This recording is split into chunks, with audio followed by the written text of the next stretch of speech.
Hey everyone, it's Brenda and welcome back. It's video number 3 and I'm really excited about coming to you today, and I hope you're doing well wherever you are.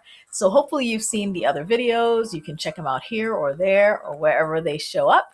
And today I wanted to share with you one of my favorite practices, and I know I mentioned it in the first video, and I just want to bring more attention to it because I think that this is a form of prayer that is really underserved and underestimated and not shared very often. And it is gratitude. Gratitude.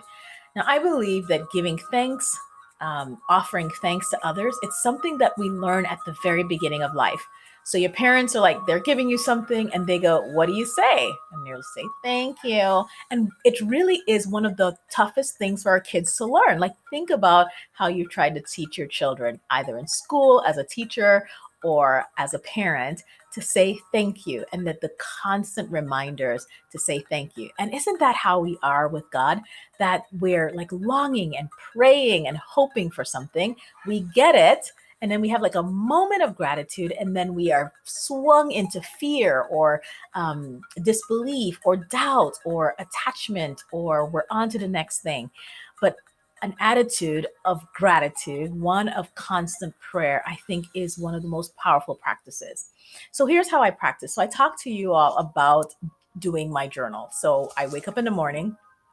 As soon as I'm aware that I'm awake, I do say thank you. And it really has been a spiritual practice. It's not something that I just rolled over and started doing. So being thankful first thing as you're aware that you're waking up is a powerful thing. You can say it out loud. If you sleep alone, you can say it in your head, and it's just saying thank you, God, for another day. And I think a lot of us naturally have that level of just gratitude for being alive.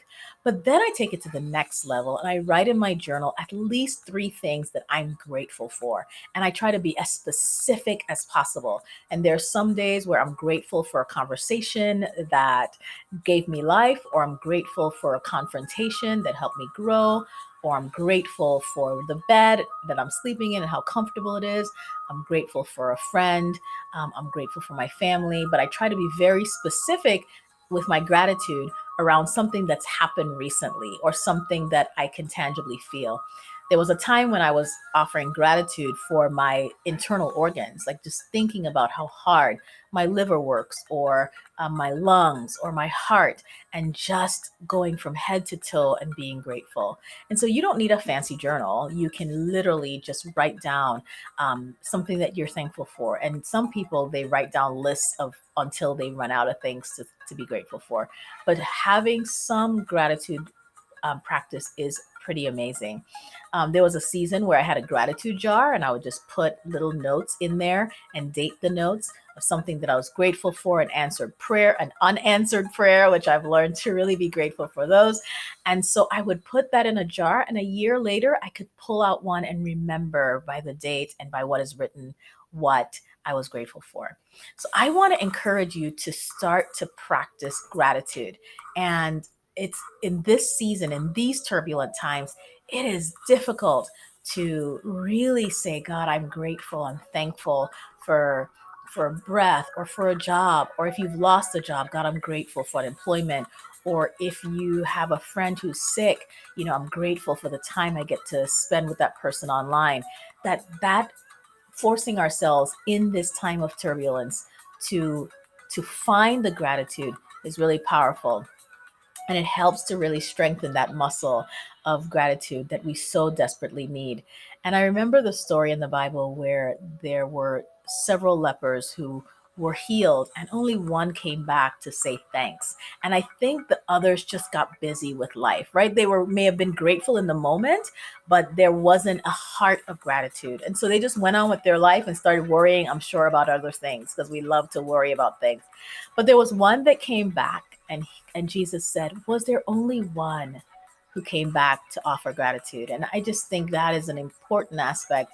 Not only do we see it in Jesus's life, but we know that once we're grateful, it's really difficult to live in a worrisome state and be grateful at the same time. One has to give in and worry usually gives into gratitude.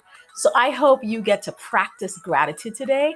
Maybe sit around your table, ask your children, what are you grateful for today? Just do that before dinner. Ask your partner, your spouse, what are you grateful for before you go to bed at night?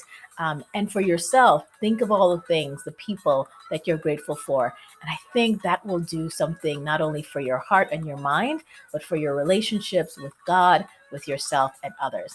All right. Good to see you. See you next week and have some gratitude this week. I'll see you soon.